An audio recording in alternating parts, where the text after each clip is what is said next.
Tinanggal siya sa party dahil sa pagiging mahina, pero lumabas na siya pala ang pinakamalakas na knight matapos niyang iligtas ang isang babae. Nagsimula ang kwento kay Red, isang magaling na knight sa hero party at nagligtas ng mundo mula sa Demon Lord. Siya ang brother ng hero na si Ruti at most trusted advisor niya. Nagalit si Ares, ang magician, kaya sinabi niya kay Red na wala siyang silbi kung wala ang kanyang legendary grade sword at hindi niya kaya basagin ang ordinary barrier. Si Red ay umalis sa party ng hero, nagpalit ng pangalan, at pumunta sa Zultan, isang boring na village. Dito, namuhay siya ng slow at peaceful life bilang isang adventurer at herb collector, at pangarap niyang magbukas ng sariling pharmacy balang araw. Para itago ang kanyang identity, nagpanggap siyang mahina at tumira sa isang maliit na rented room. Isang araw, habang nangongolekta si Red ng herbs sa forest, inatake siya ng owlbear pero umiwas siya at hindi niya ito pinatay dahil hindi ito angkop sa mababa niyang bayad. Bumalik siya sa village at nakita ang isang grupo ng adventurers na pinamumunuan ng mayabang na B-rank adventurer na si Albert, na ininsulto si Red at nagalit nang tumanggi siyang sumama sa kanya. Maya-maya, habang kinakalkula ni Red kung gaano katagal siyang magtatrabaho para makapagtayo ng bahay, may kumatok ng malakas sa pinto. Si Gun, ang elf carpenter, na sinabing may deadly fever ang anak niya at walang gamot ang doktor. Hiniling ni Gun kay Red na iligtas ang anak niya sa pamamagitan ng paghanap ng medicinal herb, at pumayag si Red hindi bilang adventurer kundi bilang kaibigan. Pinabilis niya ang kanyang speed gamit ang iba't ibang agility skills at tumakbo papuntang forest. Pero pagdating niya sa lugar kung saan tumutubo ang herbs, nakita niyang hinahunting nina Albert at ng party niya ang owlbear at nasusunog ang forest. Dahil sa reckless na fire magic, minura ni Red ang grupo pero mabilis pa rin siyang pumasok sa nasusunog na forest at kinuha ang kailangang herbs. Biglang inatake siya ng sugatang owlbear, ngunit napatay niya ito sa isang hit at tumakas bago siya mahuli. Dahil sa kanyang gamot, gumaling ang bata at paulit-ulit na nagpasalamat si Gun kay Red. Hiningi ni Red bilang bayad na gawin ni Gun ang kanyang shop at bahay ng libre sa labor charges, at pumayag ang elf carpenter. 4 na buwan pagkatapos, natapos ang shop ni Red at nagbayad lang siya para sa raw materials. Nag-organize siya ng party para sa kanyang mga kaibigan, kasama ang kalahati ng populasyon ng town, at nag-toast para sa kanyang dream na magbukas ng pharmacy. Isang maulang araw, malungkot si Red sa kanyang shop dahil sa kakulangan ng customers, nang may pumasok. Masayang sinalubong niya ang bisita, pero napatulala siya nang makita ang mukha nito. Ang magandang Psy girl na si Rit, na lumang kaibigan niya at alam ang tunay niyang pangalan. Umupo sila para mag-tea at sinabi ni Rit na siya ay isang B-rank adventurer dito, pero hindi pa sila nagkikita dati. Hindi ordinaryong adventurer si Rit kundi ang second princess ng military nation na Lurvia. Nagtaka si Red kung bakit siya nasa remote na lugar tulad ng Zultan. Sinabi ni Rit na maraming tao ang gusto siyang maging susunod na ruler imbes na ang kanyang kapatid, kaya iniwan niya ang bansa at ang responsibilidad para mamuhay ng mapayapa dito. Tinanong ni Rit kay Red kung bakit niya binago ang pangalan niya.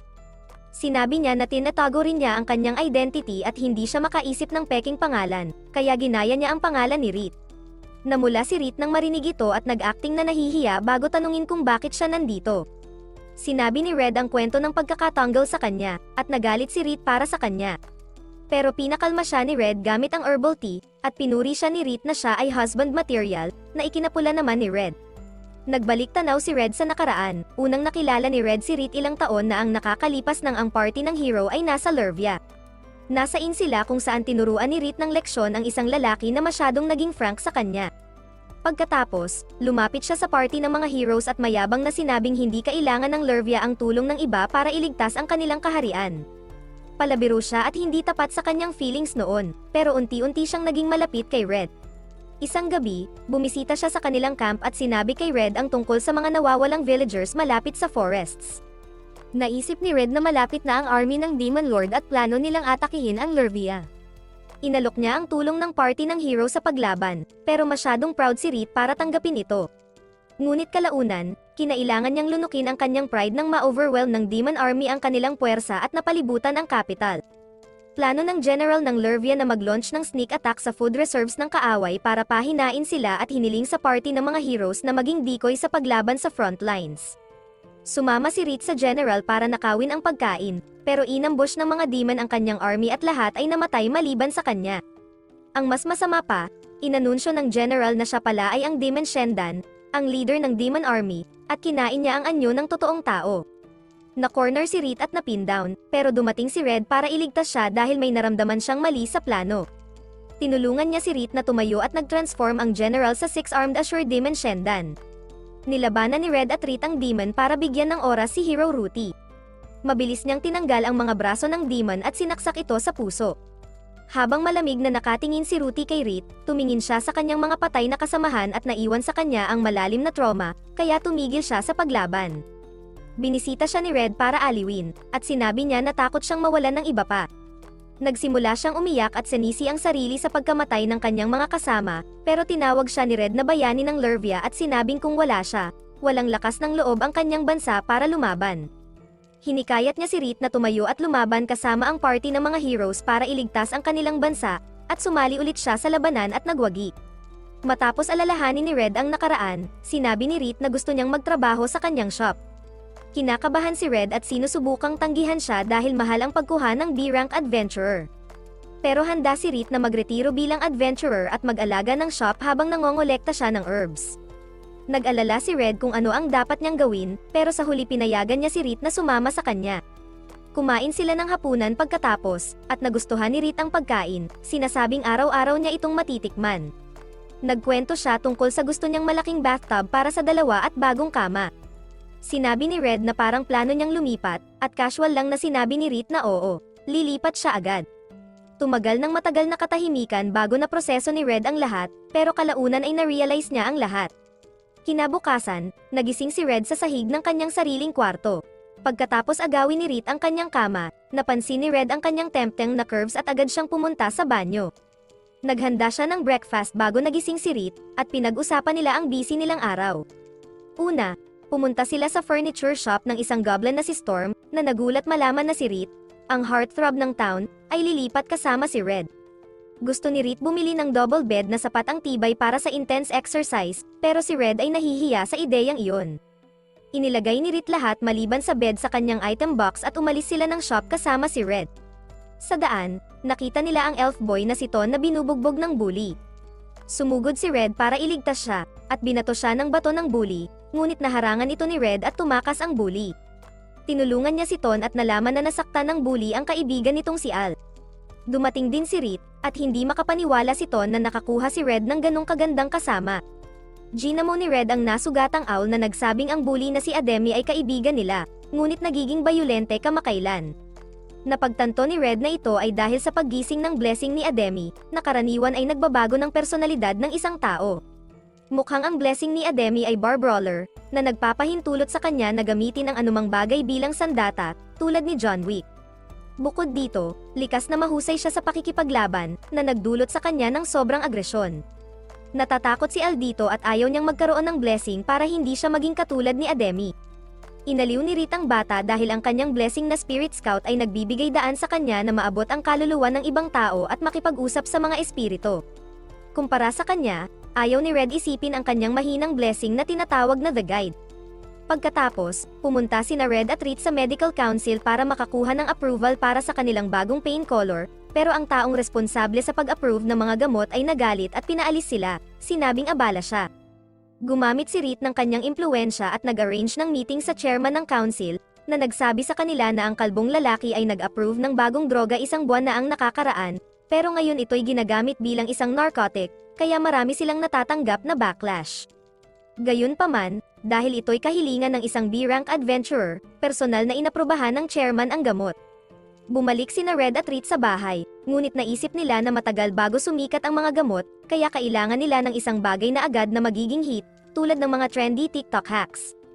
Mamaya, habang pinupuri ni Reed ang pagluluto ni Red at iminungkahi na mag-serve siya ng pagkain kasama ang mga gamot, nakakuha si Red ng ideya at gumawa ng cookies na may gamot para itago ang mapait na lasa at gawing mas kaakit-akit. Maganda ang kinalabasan ng cookies, at kinabukasan, nag-act si Reed bilang isang sales girl at namigay ng libreng samples, na nagdulot ng malaking crowd at pila ng mga tao na bibili ng medicinal cookies.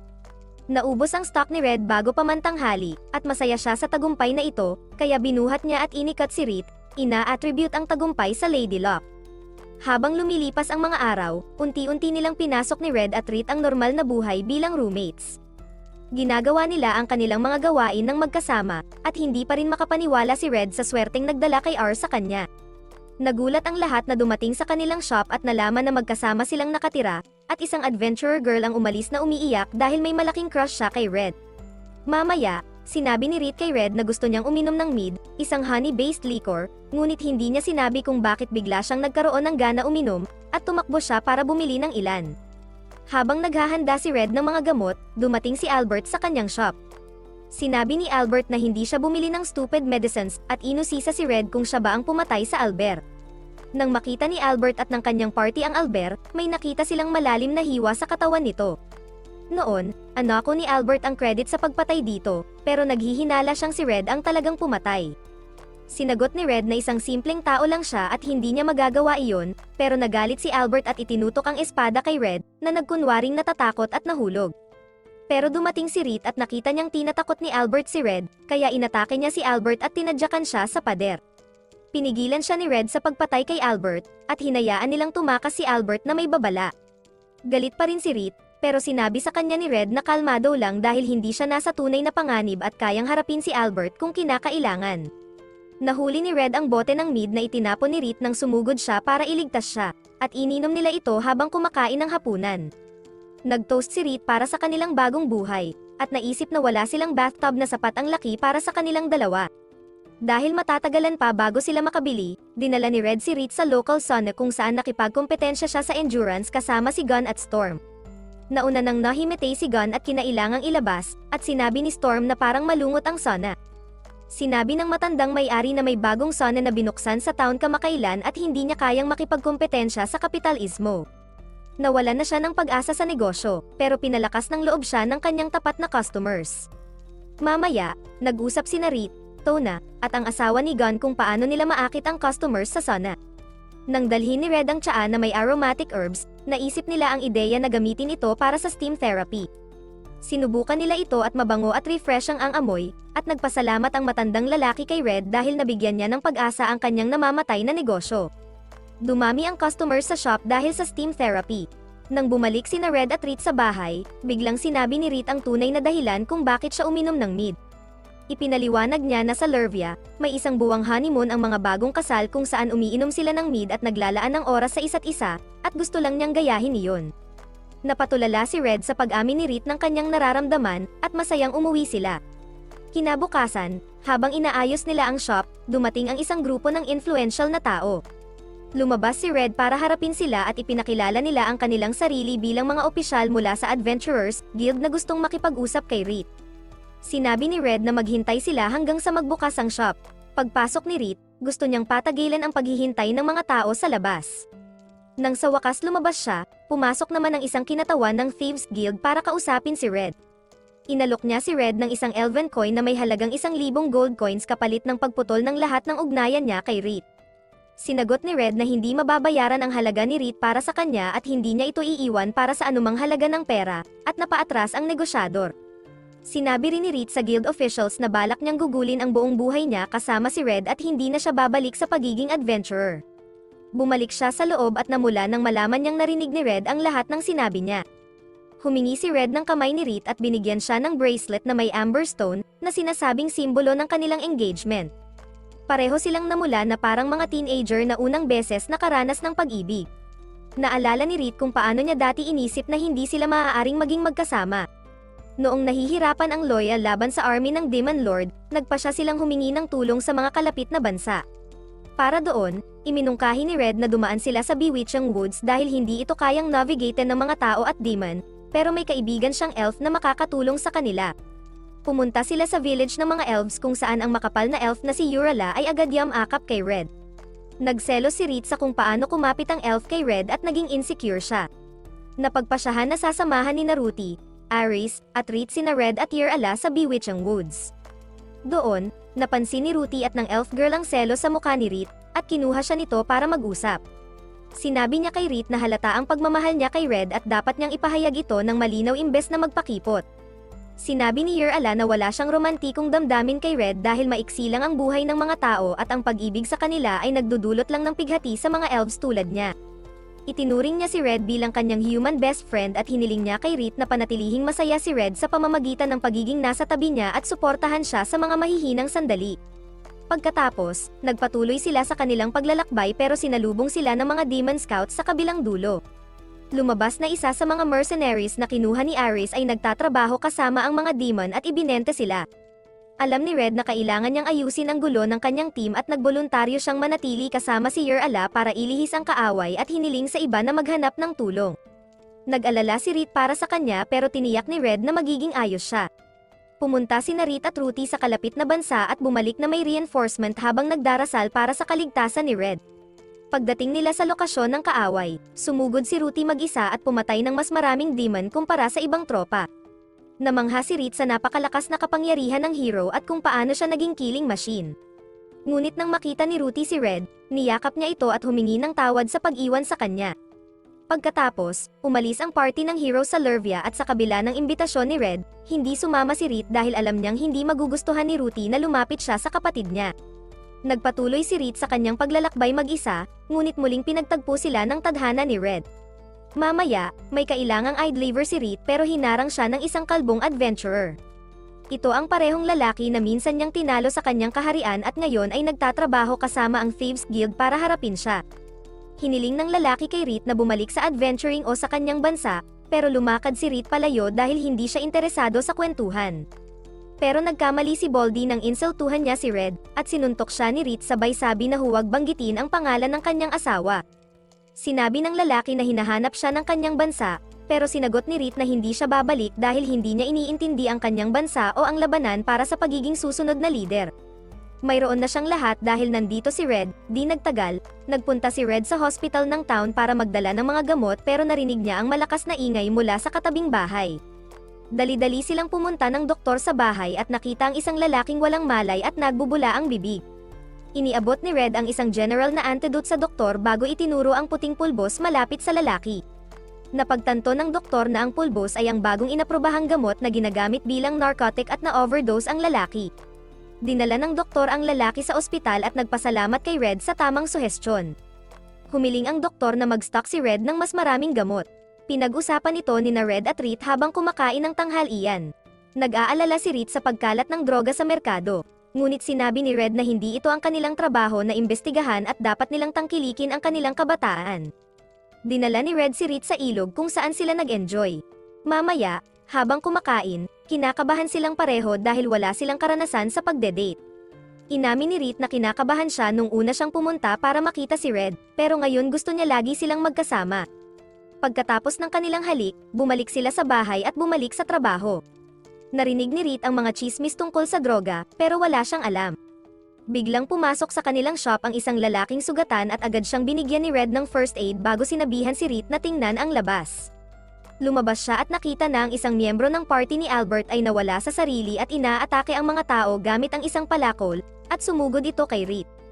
Nang mapansin siya ng lalaki, inilega ni Reed ang kanyang atake at naalala na mayroon itong blessing ng thief at hindi dapat madali para sa kanya na magwasiwas ng mabigat na sandata. Pero wala siyang sapat na oras para mag-alala dahil marami pang baliw na may palakol ang pumapalibot sa kanya. Tinamba niya ang dalawa sa kanila, ngunit muntik na siyang mapahamak ng tamaan sa ulo ng pana ang isa sa kanila. Napansin ni Reed na si Albert ang bumaril sa kanilang lahat sa ulo.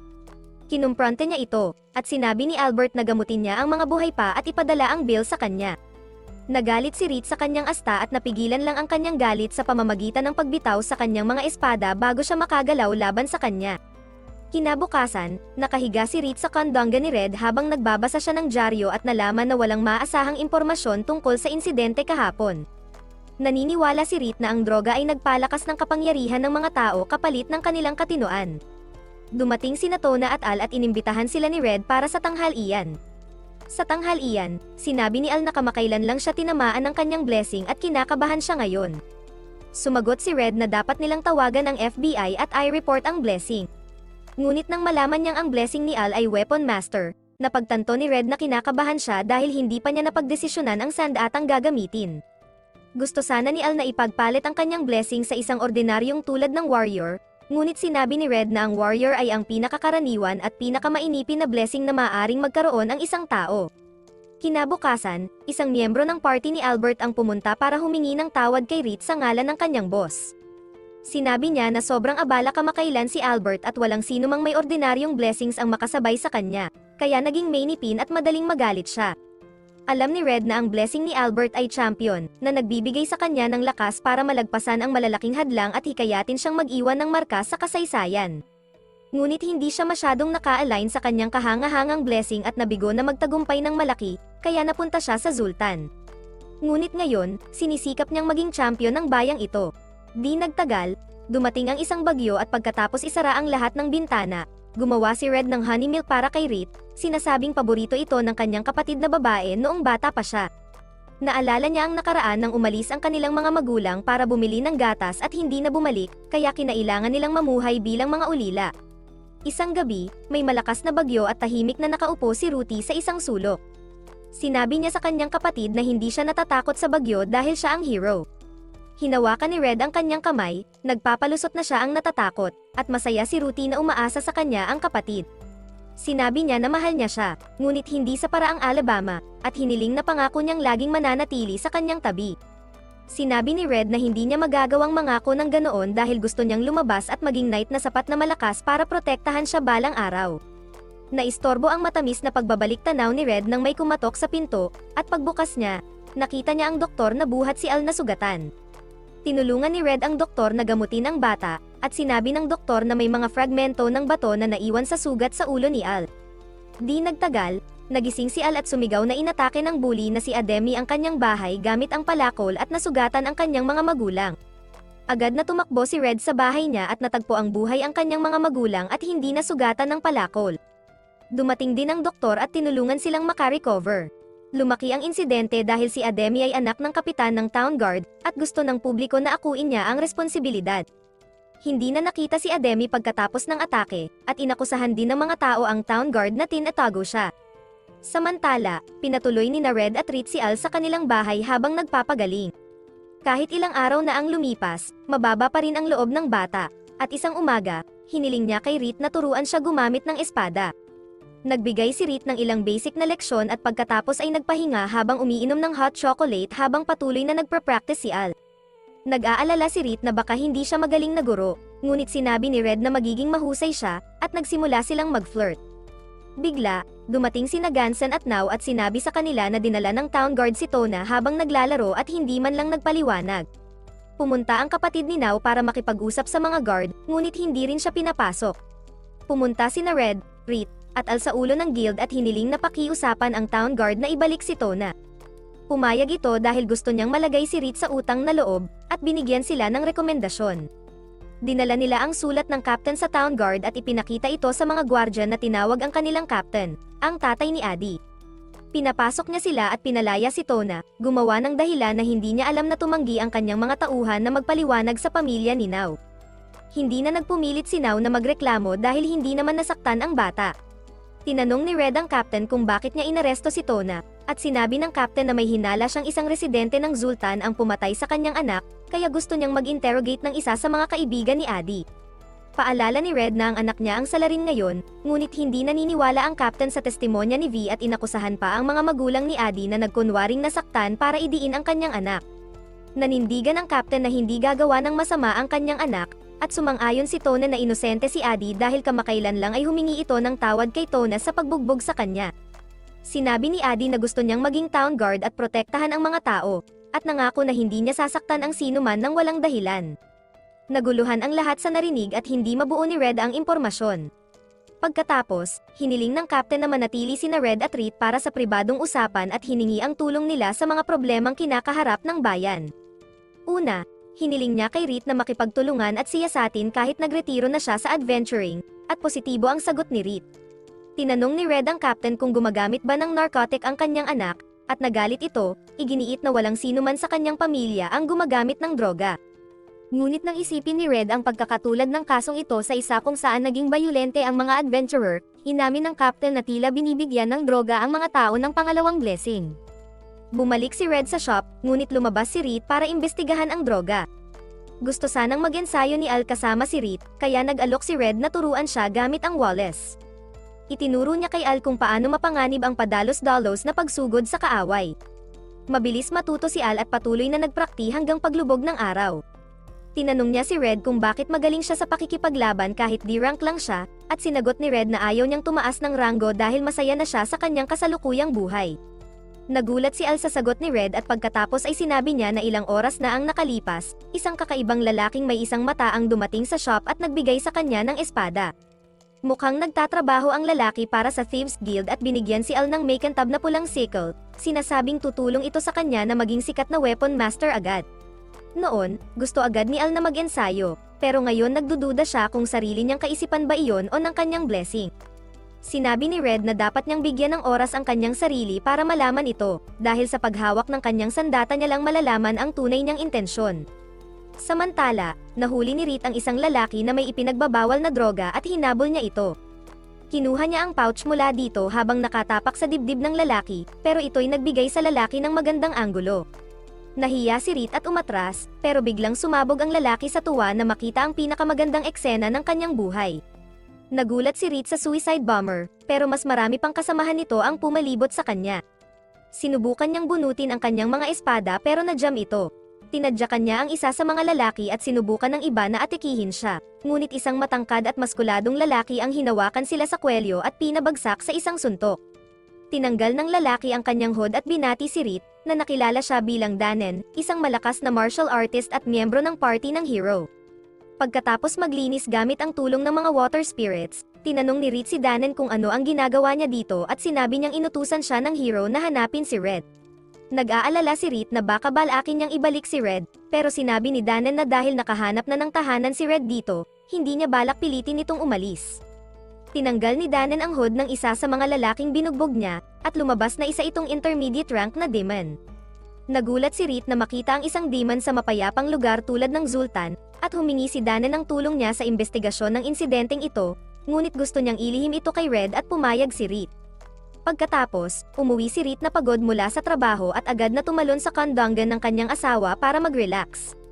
Hindi niya masyadong sinabi kay Red ang nangyari sa labas at nalaman na may nagbigay ng espada kay Al mula sa Thieves Guild habang wala sila. Sinuri ni Reed ang espada gamit ang kanyang mahika at nalaman niyang maganda ang espada, ngunit may tracking spell na inilagay dito at palaging naitatransmit ang lokasyon ng espada sa nagcast. Tinanong ni Red kung ano ang mapapala ng Thieves Guild sa pag-track kay Al, pero mas maraming mahalagang bagay na gagawin si Reed tulad ng pag-flirt kay Red at pag-arte na malungkot sa pagtago kay Danen mula sa kanya. Kinabukasan, dinala ni Red at Reed si Al sa isang swordsmith para ipagawa ang kanyang unang sandata habang tinutulungan siya ni Reed sa pagpili ng disenyo at materyales. Narinig ni Red ang gulo sa labas at lumabas siya para tingnan ito. May lalaki na nagtitipon ng hindi masayang tao para magprotesta laban sa town guard. Tinanong ni Red ang ilang adventurers kung ano ang nangyayari, at sinabi nila na binayaran ng leader ng Thieves Guild ang lalaki na mag-udyok ng kaguluhan sa mga tao. Dumating ang double bed na in-order ni Reed at namangha si Red habang pinapanood siya na naghihintay sa kama. Tumalon siya sa kama at hiniling kay Reed na humiga sa tabi niya. Naghalikan at naglandian sila, pero napansin nilang may bata sa bahay, kaya nagpasya silang ipagpaliban ang kanilang pagmamahalan para sa ibang araw at natulog na lang. Kinabukasan, tinakpan ni Reed ang sarili mula ulo hanggang paa at pumunta sa mga kadudadad ang eskinita kung saan pinalibutan siya ng kalbong adventurer at mga kasamahan niya mula sa Thieves Guild. Akala nila si Al ang kaharap nila dahil sa espada na may tracker, pero tinanggal ni Reed ang kanyang hood at ipinakitang naloko niya sila. Nagalit si Baldy sa pagkakaloko at inutusan ang mga tauhan niya na atikihin siya, pero masyadong mabilis si Reed at tinalo niya silang lahat. Ang huling lalaki ay inakalang magkakaroon siya ng magandang laban kay Reed, pero alam ni Reed ang tunay niyang pagkatao at sinabihan siyang tumigil sa pagpapanggap na tao. Ngumiti ang lalaki at biglang nag-transform sa isang malaking axe demon, at nagsimula ang laban nila. Sa kabilang banda, si Al ay naghihintay sa shop kasama ang isang gwardya nang kumatok ulit ang lalaking may isang mata na nagbigay sa kanya ng espada. Pinapasok siya ng gwardya na kasabwat pala ng Thieves Guild. Sinabi ng lalaking may isang mata na habang iniisip ni Reed na naloko niya sila, siya pala ang nahulog sa bitag nila. Ang totoong plano ay palayasin siya para makidnap si Al. Lumaban si Al pero mabilis na kumilos ang isa pang lalaki sa likod niya at hinawakan siya. Tinanong ni Al kung ano ang gusto nila, at sinabi ng lalaking may isang mata na gagawin nilang bayani si Al sa Zultan. Dinala nila si Al sa Thieves Guild at ipinakilala sa kanilang leader, isang hobgoblin na si Big Hawk. Sinimulan ni Big Hawk na ikwento ang kanyang buhay ng hindi hinihingi. Ipinapaliwanag niya na ipinanganak siya sa slums at lumaban para makarating sa tuktok. Ngayong nasa Zultan na siya, gusto niyang baguhin ang lugar ayon sa kanyang pananaw. Para doon, kailangan niya ang droga na nagpapabaliw sa lahat, na tinawag na Devil's Blessing, gawa mula sa puso ng mga Axe Demons. Sinabi ni Big Hawk na hanggang ngayon, Diyos lang ang nagbibigay ng mga blessing sa tao, pero hindi siya nasisiyahan dito. Naniniwala siyang maraming tao ang hindi rin nasisiyahan dahil parang natukoy na ang layunin ng kanilang buhay dahil sa kanilang blessing at wala silang magagawa tungkol dito. Ipinahayag ni Big Hawk na ang kanyang blessing ay Master Torturer at kahit sanay siya sa krimen, kinamumuhian niya ang kanyang blessing na masyadong malupit at nakakadiri. Sa tulong ng Devil's Blessing, nakakuha siya ng pangalawang blessing at pangalawang pagkakataon sa buhay, at ngayon gusto niyang ibigay ang pagkakataong ito sa lahat at kontrolin sila. Para doon, kailangan ni Big Hawk ng pag-aalsa sa lipunan at gusto niyang gamitin si Al bilang kasangkapan para simulan ito. Inutusan niya ang mga tauhan niya na dalhin si Ademi, na humingi ng tawad kay Al at sinabing kumuha lang siya ng Devil's Blessing para maging malakas tulad ng kanyang tatay pero nagdulot lang ng gulo sa lahat. Sa labas ng bahay ni Big Hawk, nagtipon ang malaking pulutong na binubuo ng mga adventurer at hindi masayang mamamayan. Dinala ni Big Hawk si Al sa balkonahe at nagsimulang magtalumpati sa pulutong. Pinagalit niya sila sa pagsasabing puno ng mga hindi kompetenteng tao ang town guard na hindi makahanap ng salarin sa pag-atake sa inosenteng pamilya ni Al. Inakusahan niya sila na tinatago si Ademi dahil anak siya ng kanilang captain. Nagalit ang karamihan at pagkatapos, tinawag ni Big Hawk ang dalawang town guard na nagtatrabaho para sa kanya. Nagsinungaling sila at sinabing tinulungan nilang itago si Ademi dahil utos ito ng captain pero hindi na nila ito kayang gawin. Idineklara ni Big Hawk na magsisimula siya ng revolusyon para pabagsakin ang town guard at iligtas ang Zultan mula sa kanilang pang-aapi. Para dito, hinihiling niya kay Al na kunin ang kanyang espada at tapusin si Ademi para simulan ang revolusyon. Ayaw itong gawin ni Al at sinubukan ni Big Hawk na kumbinsihin siya na si Ademi ang sumubok pumatay sa kanyang mga magulang. Walang kahihiyang sinabi niya na kahit binigyan nila si Ademi ng droga at palakol, siya pa rin ang nagdesisyon na atikihin ang mga magulang ni Al. Hindi pa rin comfortable si Al sa ideya, ngunit ginamit ni Big Hawk ang kanyang kakayahan sa brainwashing para pilitin siyang tapusin ang bata. Kinuha ni Al ang espada at lumapit kay Ademi, ngunit nang makita niya ang kanyang refleksyon sa espada, nawala ang brainwashing at bumalik siya sa kanyang katinoan. Inatake ni Al, pero tinamaan lang niya ang mga lubad na nagtatali kay Ademi at hindi si Ademi mismo, dahil ayaw niyang manakit ng tao. Nagpasalamat si Ademi, ngunit ipinakita ng lalaking may isang mata ang isang palakol at naakit si Ademi. Ipinaliwanag ni Big Hawk na dahil sa Devil's Blessing, tuwing makakakita si Ademi ng palakol, may pagnanasa siyang pumatay. Sinubukan ni Al na pigilan siya, ngunit kumuha si Ademi ng palakol at tumakbo. Sinabi ni Big Hawk kay Al na tapusin siya o siya ang mapapatay, ngunit bago makakilos ang sinuman, isang lalaking may hood ang mabilis na umatake at pinabagsak ang palakol. Tinalo ang lalaking may isang mata sa isang iglap. Hinawakan ng lalaki si Ademi at sinabi sa mga magnanakaw na akala nila naloko nila si Rit, ngunit sila ang naloko sa pag-aakala na ganon. Siya pala si Red na nagkukubli sa mga magnanakaw, sinabi niyang hulihin siya at pagkatapos ay tumalon mula sa balkonahe gamit ang kanyang kasanayan sa slow fall. Tumakas si Red kasama ang mga bata at dinala sila sa isang ligtas na lugar para bigyan si Ademi ng antidote para pigilan ang kanyang second blessing. Di nagtagal, dumating ang isang adventurer na nagngangalang Bay na kasama ni Red at kinuha ang mga bata habang naiwan si Red para harapin ang mga adventurer na humahabol sa kanila. Lumabas siya para harapin si Big Hawk, ang kanyang mga tauhan, at si Albert na sumama sa kanila. Inatake ni Albert si Red gamit ang kanyang martial arts techniques at demonic sword, ngunit nailagan ito ni Red gamit ang kanyang murang bronze sword. Napagtanto ni Albert na talagang malakas si Red at nagkukunwari lang itong mahina. Hindi masyadong pinansin ni Red si Albert at napansin niya ang kakaiba kay Big Hawk. Hindi ito nagtatago ng anuman at inamin na isa siyang contract demon na gumagamit ng katawan ng Hobgoblin. Sinabi ni Big Hawk na gusto niyang maging hari ng Zultan at bilang kapalit, hinayaan niyang ganap na kontrolin ng demon ang kanyang katawan. Nakipagbiruan si Red sa demon, sinasabing dahil sa catamaran ng Zultan, tiyak na nahirapan ito na umangat sa Thieves Guild. Sumang-ayon si B at sinabing para baguhin ang mga bagay, humingi siya ng tulong kay Albert, na isang outsider na may malalaking ambisyon, at nakipagkontrata rin sa kanya. Ipinahayag ni Albert na masyadong pangit ang Zultan para sa isang tulad niya, kaya nakipagdeal siya sa contract demon para maging mas makapangyarihan, sa layuning magkaroon ng papel sa pagtalo sa Demon Lord balang araw. Inaangkin niya na hindi siya gagawa ng masama kahit na nakipagkasundo siya sa mga demon, ngunit paalala ni Red na dahil kasama siya ng Thieves Guild, marami ng tao ang nawalan ng buhay. Inisip ni Albert na ang mga ito ay kinakailangang sakripisyo at sinabi na sa kanyang kontrata, plano niyang bumuo ng isang hukbo sa Zultan at pangunahan ito sa labanan laban sa Demon Lord kasama ang hero. Lubos siyang naliligaw sa kanyang ilusyon at hiniling niya kay Red na sumama sa kanya para sila ay maging bahagi ng party ng hero. Sinabi niya kay Red na magpas siya kung gusto niyang sumama sa kanya at maging bayani, o talunin siya at maging tagapagligtas ng Zultan.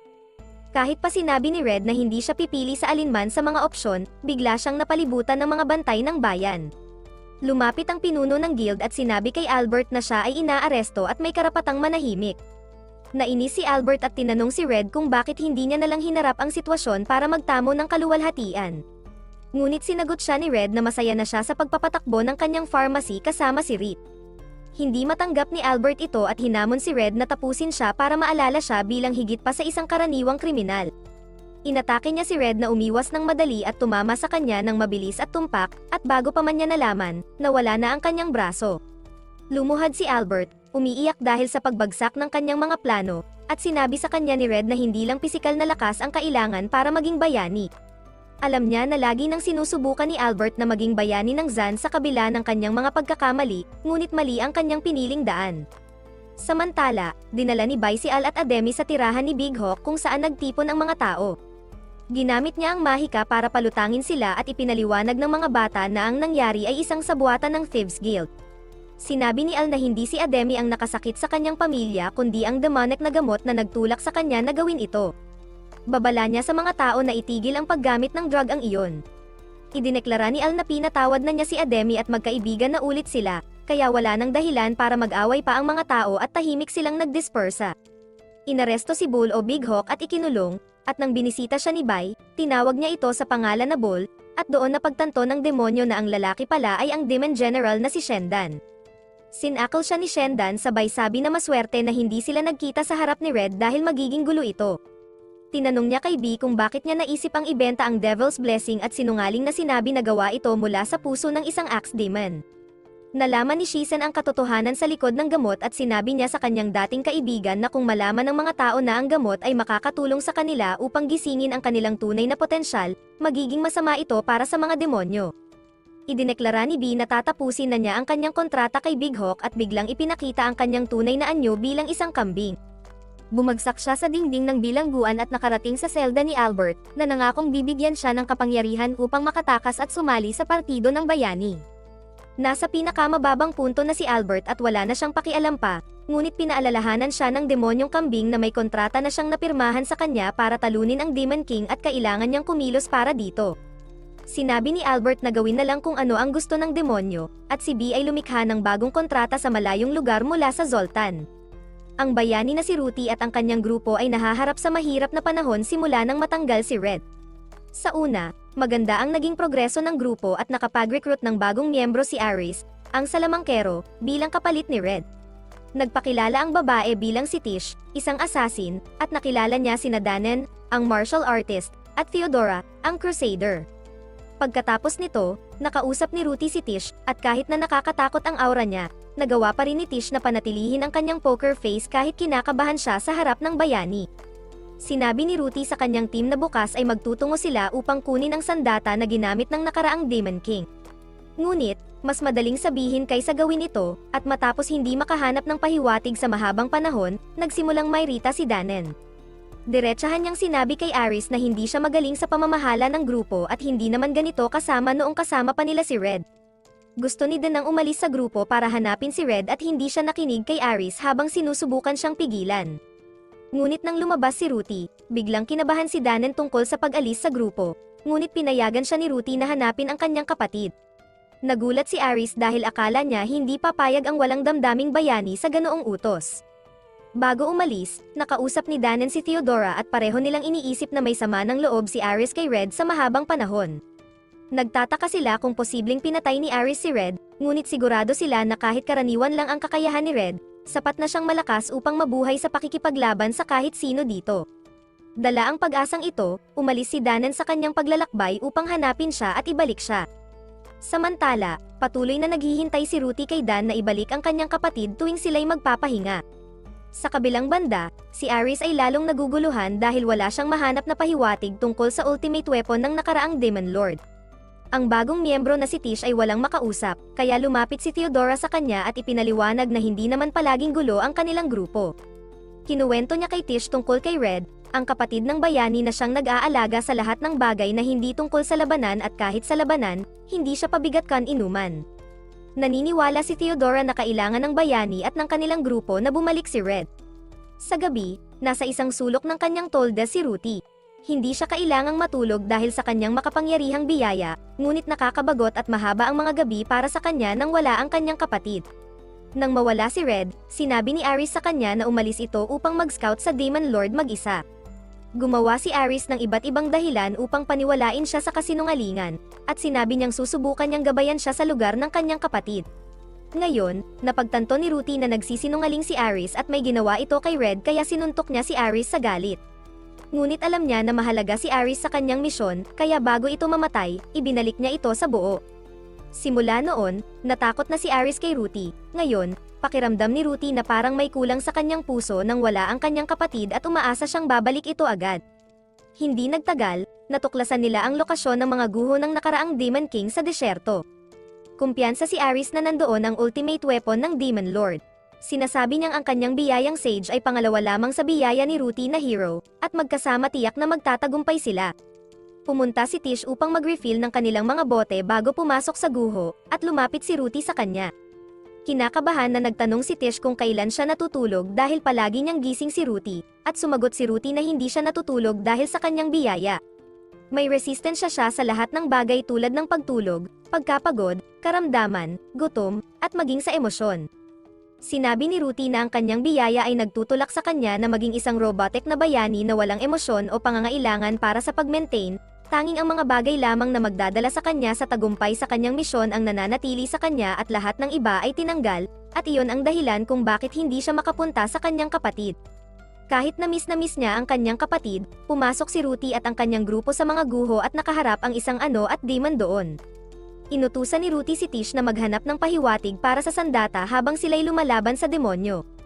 Naalala niya ang itinuro ng kanyang kapatid tungkol sa mga demonyo, lahat sila ay may parehong biyaya na nag-uudyok sa kanila na pumatay at manaira, parang gusto sila ng Diyos na gumanap bilang mga kontrabida sa mundong ito. Sumugod si Ruthie sa demonyo at inatake ito, at sinundan siya ni Theodora. Hindi napansin ni Aris na malapit nang umatake ang demonyo sa kanya, at nang alertuhan siya ni Theodora, nahi siya sa kanyang pantalon. Iniligtas siya ni Ruthie at, kasama ang tulong ni Theodora, tinalo nila ang demonyo. Sinabi ni Ruthie kay Aris na hindi niya kailan ganang protektahan ang kanyang kapatid ng ganito karami at tinawag siyang walang silbi. Naiinis at ilusyonado pa rin si Aris, iniisip niya na si Red, Dana Uralanato, at ang United Nations ang may kasalanan dahil hindi niya nakita ang paparating na atake sa kanya. Balik sa grupo si Tish, tinanong siya ni Aris kung nakita niya ang sandata ng Demon Lord, at sinabi niya na may mas magandang bagay siyang nakita. Dinala niya sila sa isang underground hangar at ipinakita ang pribadong airship ng Demon Lord. Sumakay ang grupo at lumipad palayo, si Tish ang piloto. Tinanong niya si Ruthie kung saan niya gustong pumunta, at sinagot ni Ruthie na may gusto siyang puntahan pero hindi niya dapat dahil labag ito sa kanyang tungkulin bilang bayani. Ngunit isang araw, dumating si Albert at Bee sa kampo ng bayani sa gabi, at nalaman niya ang kanilang sitwasyon na nagtulak sa kanya na kumilos. Kinabukasan, nagulat si Aris nang makita niyang umaalis ang airship nang wala siya at si Theodora, ngunit relaxed lang si Theodora. Iniisip pa rin ni Aris na hindi makakalaban ang bayani nang wala ang kanyang mahika, ngunit sinabi sa kanya ni Theodora na kayang-kaya ni Ruthie mag-isa. Pumunta siya para tingnan ang tolda ng bayani at bukod sa katawan ni Balil, nakita niya ang badge ng bayani at nagtaka kung bakit iniwan ito ni Ruthie. Nagmamaneho si Tish ng barko nang mabilis papunta sa Zoltan at iniisip niya na mas mabuti ang pagiging driver ng bayani kaysa mabuhay bilang assassin. Tinanong niya si Ruthie kung bakit sila papunta sa Zoltan at sinagot niya na interesado siya sa droga. Ipinaliwanag ni Albert kay Ruthie noong nakaraang gabi nang dumating si Balil, sinubukan niyang ipaliwanag na hindi siya tulad ng ibang demonyo. Sa halip na maghanap ng digmaan at pagkasira, isa siya sa mga demonyong sumasamba sa makapangyarihang Diyos at nagnanais na mabuhay ayon sa kanyang mga turo. Nakita ni Ruthie na kakaiba ang kaso niya at tinanong siya tungkol sa droga na kilala bilang Devil's Blessing Oil. Ipinaliwanag ni Balil na gawa ang droga mula sa puso ng isang axe demon at sa paggamit nito, makakakuha ang isa ng second blessing. Sa pagkonsumo ng droga, bumababa ang lebel ng orihinal na biyaya na nagpapadali sa pag-level up sa pamamagitan ng pagpatay sa mas mahinang mga halimaw at demonyo. Pansamantala rin ang epekto nito at kapag nawala na ang droga, babalik ang orihinal na biyaya sa lebel na mas mataas pa sa orihinal. Sinabi ni B na makakatulong ito sa mga tao na talunin ang Demon Lord, ngunit hindi masyadong interesado si Ruti sa karamihan ng paliwanag at ang tanging gusto niya rito ay ang kakayahang hamina ang biyaya ng isang tao. Ipinahayag niya na dahil hindi siya apektado ng mga lason at sumpa, gusto niyang subukan ito. Kinain niya ang buong pakete ng droga na sapat na upang mag-overdose ang buong nayon, at natuwa siya sa resulta. Ngayon, gusto ni Ruti ng regular na supply ng drug ang ito at nagtungo siya sa Zolan upang makilala ang utak sa likod nito, marahil ay isang taong nagngangalang Heisenberg. Sinabi niya kay Tish na ituring siya bilang kapwa manlalakbay doon at itago ang katotohanang siya ang bayani. Kinakabahan si Tish na tumayo sa tabi niya ngunit tinanggap niya ang kahilingan ni Ruti na may kalmadong ekspresyon. Samantala, nababagot si Red sa kanyang tindahan dahil taglamig na at tamad na lumabas ng bahay ang mga tao. Dumating si Rit na may dalang mainit na tsokolate at iminungkahi na maganda sana kung mayroong gusto ang mga tao sa malamig na panahon, at naalala niyang sa kanyang bansa, ginagamit ng mga tao ang hand warmers. Nagustuhan ni Red ang ideya ngunit nag-aalala siya na baka hindi ito magtagumpay. Tiniyak sa kanya ni Rit na magiging matagumpay ito at naghandang si Red ng ilang sample upang ipamahagi sa mga kaibigan, kasama na si Gunstorm, ang doktor, at mga tao sa guild. Nagustuhan ng lahat ang produkto at umuwi siyang walang daladala at malamig ang mga kamay.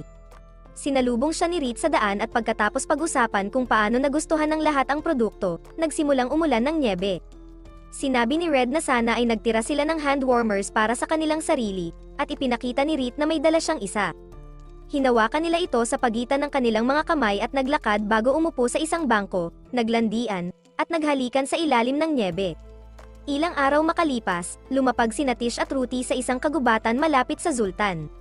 Naghanda si Tish ng ilang damit para kay Ruti upang hindi siya masyadong mapansin, ngunit nag-aalala siya tungkol sa kanyang espada. May plano si Ruti tungkol dito at iniabot niya ang espada kay Tish habang pumapasok siya sa kagubatan. Pagkalipas ng ilang minuto, bumalik siya na may daladalang ibang espada, na sinasabing nakuha niya mula sa isang kolonya ng mga goblin na kanyang pinagaling gamit ang kanyang kakayahan. Pagkatapos, tumungo sila sa bayan ngunit may isang gwardya sa tulay na humihingi ng pera sa mga tao para makatawid. Kinonfronta ni Ruti ang gwardya tungkol sa di makatarungang buwis, at sinabi ng gwardya na ito ay bagong ideya niya para kumita.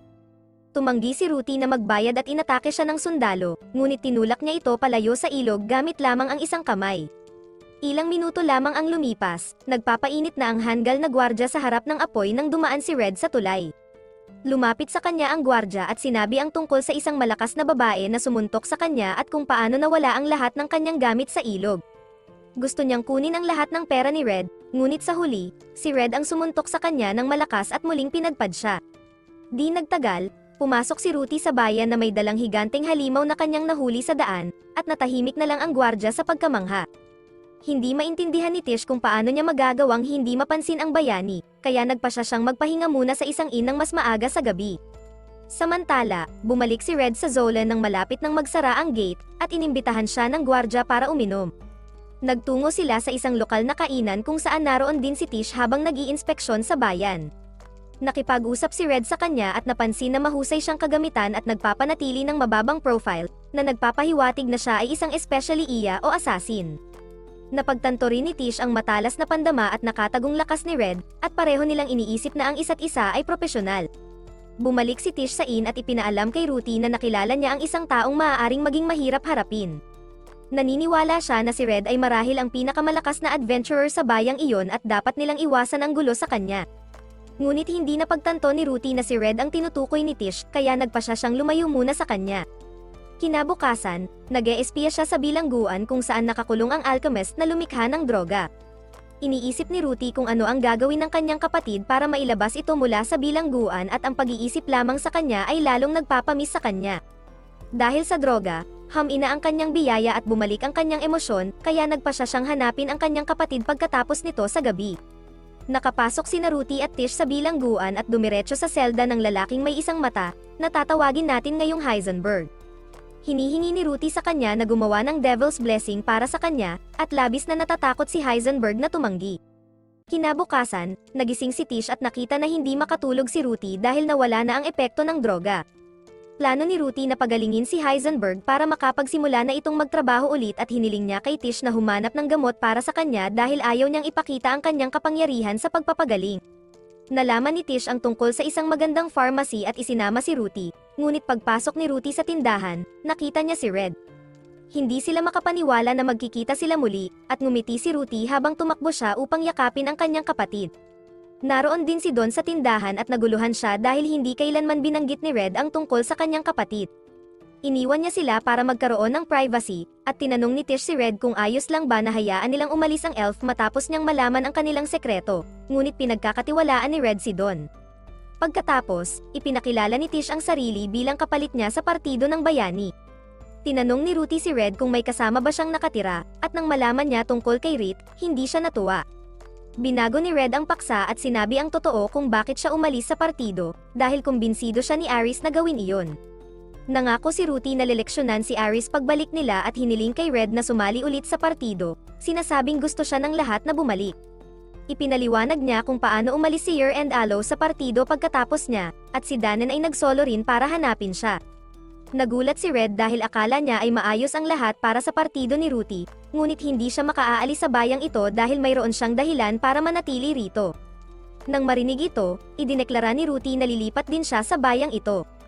Nagulat sina Red at Tish nang marinig ito, at pagkatapos ay bumalik si Reed mula sa pamimili. Nagulat din siya nang makita si Ruthie, at saka nagdala si Red ng tsaa para sa lahat. Tinanong ni Red si Ruthie kung ano ang dahilan ng pagpunta niya sa Zolan, at sinagot niya na naghahanap siya ng taong makakatulong sa kanya na talunin ang Demon Lord at bilang bonus, nakita rin niya ang kanyang kapatid. Nabahala si Reed at natatakot na baka kunin ni Ruthie si Red palayo sa kanya, ngunit tiniyak ni Red na wala siyang balak umalis at mananatili siya roon kasama siya. Nagulat si Reed nang malaman na balak ni Ruthie na manatili dito. Pagkatapos, umalis si Ruthie pabalik sa kanyang inn, at sinabi ni Red na maaari siyang bumalik dito anumang oras na gusto niya. Habang umaalis si Ruthie, bigla siyang nakaranas ng stroke dahil nawala na ang epekto ng gamot at nag-take siya ulit ng gamot. Sa gabi, pumunta si Tish kay Heisenberg at sinabi sa kanya na hindi sila balak umalis sa Zultan sa lalong madaling panahon, at nagpanik si Heisenberg dahil kung maaresto siya ngayon, tiyak na siya'y bibitayin. Bumalik si Tish kay Ruthie at ipinaalam sa kanya na gusto ni Heisenberg ng isang kompleto at kagamitang laboratorio para makagawa ng droga, at mayroon na siyang plano para dito. Nabalitaan niya ang tungkol sa mga Elven ruins sa malapit na bundok at gusto niyang doon itayo ang lab. Iniisip ni Tish na baka hindi magandang ideya ito, at bigla siyang natakot nang i-stretch ni Ruthie ang kanyang kamay patungo sa kanyang alagang gagamba. Napaatras si Tish habang hinuhugot ang kanyang espada. Akala niya gusto siyang saktan ni Ruthie. Ngunit sinabi ni Ruthie na wala siyang intensyon na manakit at humingi pa ng paumanhin sa pagkakamali. Napagtanto ni Tish na habang inaasahan ng lahat na iligtas ng bayani ang mundo, natatakot din sa kanya ang mga kasama niya sa partido. Wala siyang kaibigan at limitado ang kanyang pakikisalamuha sa iba, kaya hindi niya alam kung paano lumapit sa iba. Nalungkot si Tish sa paghugot ng kanyang sandata at lumapit kay Ruthie, hinayaan siyang hawakan ang kanyang alagang gagamba. Kinabukasan, sinubukan ni Ruthie na tumulong sa tindahan ng kanyang kapatid, ngunit dahil sa kanyang nakakatakot na aura, tumakbo palayo ang lahat. Mungkahi ni Red nang umiti siya ng mas madalas, ngunit nahihirapan din siyang gawin iyon. Pagkatapos, inimbitahan siya ni Red na maglibot sila sa bayan. Dinala muna niya si Ruthie sa sauna, kung saan napansin ng lahat kung gaano siya ka-cute, at nagtago si Ruthie sa likod ni Red dahil nahihiya siya. Paglabas nila ng sauna, humingi ng paumanhin si Ruthie sa pagiging kapansin-pansin, ngunit sinabi ni Red na walang masama doon at walang makikialam sa kanilang mga gawain dito. Hinaplos niya ang ulo ni Ruthie, tinawag siyang kanyang ipinagmamalaki at kaligayahan, at hiniling ni Ruthie na sana'y magtagal ang araw na iyon. Samantala, sina Aris at Theodora ay patungo sa Zultan upang hanapin ang bayani, at si Albert ang kanilang gabay. Nagpapakita na si Aris ng malinaw na mga palatandaan ng sakit sa pag-iisip, ngunit sa kasamaang palad, hindi gumagana ang mahikang pangpagaling dito. Lubos pa ring nalulungkot si Albert at pakiramdam niya ay wala siyang nagawa para tumulong kan inuman. Sinabi sa kanya ni Theodora na siya ang nagdala sa kanila sa bayani at sapat na iyon. Bumalik sa Zolan, inimbitahan ni Red sina Ruthie at Tish para sa hapunan at hinainan niya sila ng paboritong honey milk ni Ruthie bilang dessert at naghandang siya ng treat para sa alagang gagamba ni Tish. Sinabi ni Red kay Ruthie na maligo muna bago bumalik sa kanyang inn at dahil masyado na siyang matanda para maligo kasama ang kanyang kapatid, nagpa siyang maligo kasama ang kanyang sister-in-law. Nasa sabik din si Tish na sumama, inaangkin na siya ay isang bath critic. Sa paliligo, tinanong ni Ruthie si Reed kung gaano sila kalapit ni Red, at sinabi ni Reed na nagawa na nila ang lahat maliban sa paggawa ng baby. Naging mausisa din si Reed tungkol sa pagkabata ni Red, at sinabi ni Ruthie na palagi itong mabait na tao at inaalagaan siya. Sinimulan niya ang isang kwento tungkol sa kanilang kabataan, noong hindi pa niya na-level up ang kanyang biyaya at mahina pa siya. Isang araw, lumabas siya para hanapin ang kanyang nawawalang kaibigan at natagpuan niya ito sa harap ng isang kuweba. Ngunit nang subukan niyang iligtas ito, inatake sila ng isang alar.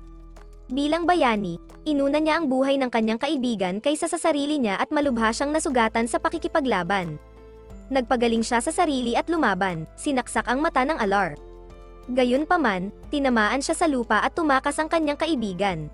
Habang nagpupumilit si Ruthie na bumangon, napagtanto niyang wala siyang pagkakataon na manalo at desperadong humingi siya ng tulong sa kanyang kapatid. Nang malapit nang atakehin siya ng owlbear, dumating si Red at hinati ang hayop sa dalawa. Yamakap siya kay Ruthie at sinabihan siyang ayos na ang lahat ngayon.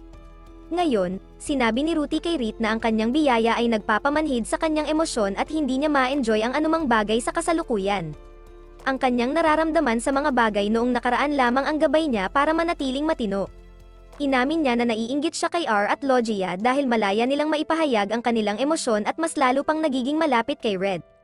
Nagsimulang umiyak si Ruthie, sinasabing ayaw niyang maging bayani, kundi maging isang tulad ni Reed. Narinig ni Tish ang buong usapan at napagtanto niya na hanggang ngayon, si Red lang ang nakakasalba sa bayani.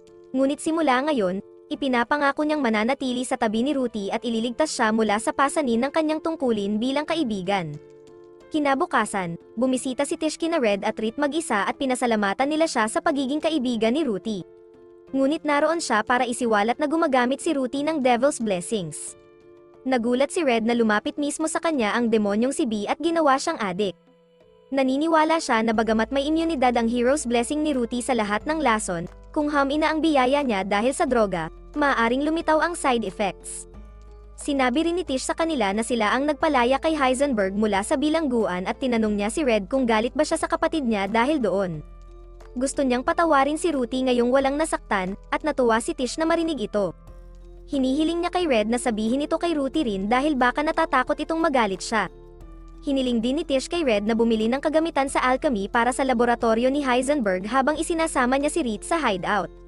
Samantala, nakarating na rin sina Aris at iba pa sa Zultan at hinahanap nila ang tumetakas na bayani. May invisibility spell sila para makapag-sneak around, ngunit napansin pa rin sila ng demonyong si Shendan na nagkukunwaring adventurer na si Bai. Sa kabilang banda, namimili si Red ng kagamitan sa alchemy nang batiin siya ni Danen na nawawala ang isang braso. Nagkwentuhan sila tungkol sa nangyari matapos siyang umalis sa partido, ngunit hindi nila napansin sina Theodora at Albert na nakaupo malapit sa kanila, nakatago sa invisibility spell. Tinanong ni Danen si Red kung bakit siya umalis sa partido, at sinagot niya na siya ay pabigat sa labanan. Hindi sumang-ayon si Danen at sinabi na siya ay isang mahusay na mandirigma na nananatiling kalmado kahit harapin ang mas malakas na mga kaaway. Gusto ni Danen na bumalik si Red sa partido ngunit tinanggihan siya tulad ng iba bago siya. Sinabi rin ni Red kay Danen na nasa bayan din si Ruthie at kung paano siya naghihirap sa pag-iisip at emosyonal dahil sa kanyang biyaya. Bagamat mababa ang IQ ni Danen, napagtanto niya ito at nagpasyang susubukan niyang tulungan si Ruthie sa anumang paraang kaya niya. Bago gumawa ng anumang padalos-dalos na desisyon, hiniling ni Red kay Danen na ikwento muna ang kanyang kwento. Sinabi ni Danen na maaari silang mag-usap habang naglalakad at inangkin na hindi naman malaking bagay ang pagkawala ng kanyang kanang braso. Sa kabilang banda, nagpapahinga si Aris sa isang inang bisitahin siya ni Danen, at itong si Danen ay may dalawang braso, na nagpapahiwatig na siya marahil ang peke. Sinabi ng peking Danen kay Aris na nag-settle down na si Red kasama si Reed at nagmamay-ari pa sila ng maliit na pharmacy. Nagalit si Aris dito, nagreklamo na matapos niyang palayasin si Red sa grupo, nagdesisyon itong magretiro at magpakasal sa babaeng mahal niya. Hiniling ni Aris kay Danen na dalhin siya sa tindahan ni Red para matanggal niya ito sa buhay ng bayani kahit na kailanganin niyang gumamit ng lethal force. Dinala ng peking Danen ang baliw na si Aris sa pharmacy kung saan binasag niya ang shop para mailabas ang kanyang frustration. Binabasag niya ang mga bote ng gamot at paso ng halaman bago pumasok sa kanilang kwarto at pinutol ang kanilang kama.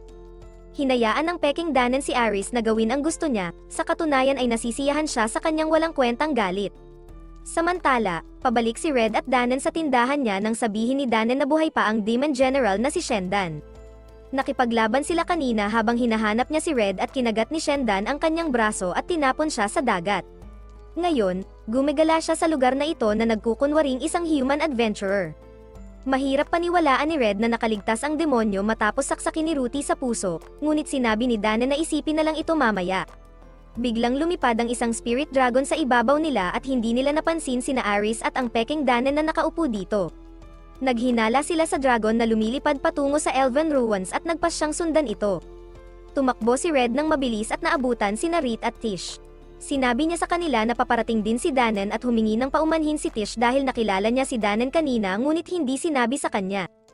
Tinanong ni Red si Rit kung napansin niya ang kahit anong kakaiba kay Danen noon, ngunit hindi matukoy ni Rit kung ano ito. Napagtanto ni Red kung ano ang nangyayari at sinabi sa nagulat na si Rit na nawawala ang kanang braso ni Danen, na kinagat at tinanggal ni Shizenden, na himalang nakaligtas matapos saksakin sa puso. May kakayahan din si Shizenden na mag-transform sa kahit sinong kinain niya, kaya malamang siya rin ang peking Danen. Nagsisi si Rit na itinago niya ito kay Red at idineklara na kung makaharap nila si Shizenden, tatapusin niya ito, at nangako rin si Red na sasamahan siya sa laban. Pagkatapos, dali-daling sumunod si Red sa dragon at nakarating sa Elven Ruins. Gumamit si Red ng mahiwagang glow stick para mag-navigate sa madilim na ruins at tumalon pababa sa isang butas gamit ang kanyang kasanayan sa slow fall. Habang ini-explore niya ang ruins, nakakita siya ng isang notice na nagsasabing Hero Administration Facility, at nagtaka siya kung ano ang nangyayari. Nakarating siya sa kwarto kung saan nakakulong si Heisenberg at tinanong kung nasaan si Ruti. Wala itong ideya at tumanggi pang ang tawagin siya, kaya pinay-hit ni Red ang braso niya. Dali-daling dumating si Ruti para iligtas ang kanyang drug dealer, ngunit nang makita niya ang kanyang kapatid, binitawan niya ang kanyang sandata. Kinuha siya ni Red para mag-usap ng privado at sinabi sa kanya na narinig niya ang lahat tungkol kay Tish.